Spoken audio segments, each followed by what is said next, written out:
This week we're going to show you a bunch of ways that we've been desensitizing Titus to accepting the saddle and the rider eventually.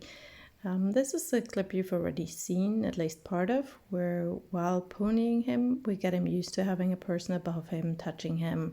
That's really easy for him because he actually has been ridden already. We're just going through all the steps to make sure he's really all right with it.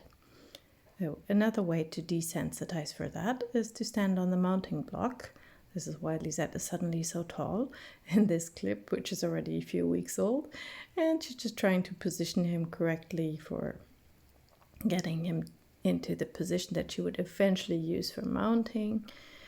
And because that's already first indication if he's okay with that or not. And then she's touching him there on the back, and she's waiting for him to be with his attention on her and relaxed and really in thinking mode. That's why she went down now. He moved his ears, showed his thinking, and he was with her with his attention. Here's another clip a few minutes later where she's adding lateral flexion to this exercise. Lateral flexion is important to see if you can ask the horse to give you his attention, but it's also important, like here, that you make sure he sees you with both eyes, that he's not suddenly surprised when you swing your leg over and whoa, there's a person on the other side, right? So getting him to look around at you with both eyes and from all angles is really important. Obviously, he likes to have his head with Lisette, but he's also doing fine on that side. So that all looked really fairly well. So we moved on to the next part, which is to desensitize to the pad, saddle pad or blanket or whatever you're going to use. This is a fairly lightweight blanket, and we're starting by letting him sniff it, which is pretty usual, right? And then Lisette always does this banging the blanket around quite heavily, which really gets his attention. So that might seem unnecessary because it's a really quite wild movement, and who would ever do that when they're saddling a young horse?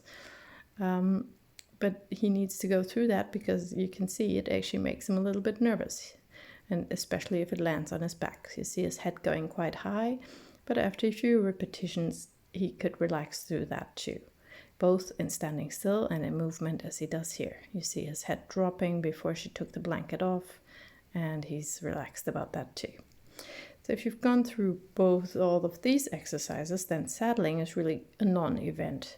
We didn't film the process, but he just see me doing it, and I just sped up the video because it's not that interesting how I'm fixing everything on the horse, but he's really not worried about it. He's looking at everything else.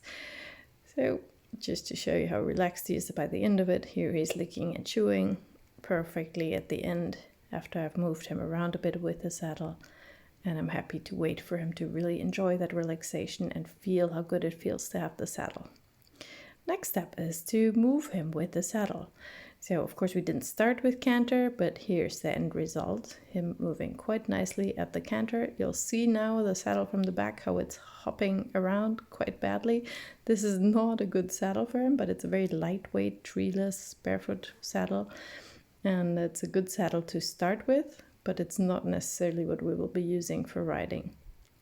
Anyway, you see how he's moving relaxed and happy with it, even dropping his head, even though the saddle is jumping around on him. You see the back end of the saddle lifting up and down. And that's good because that's part of the desensitization that we wanted to show you this week.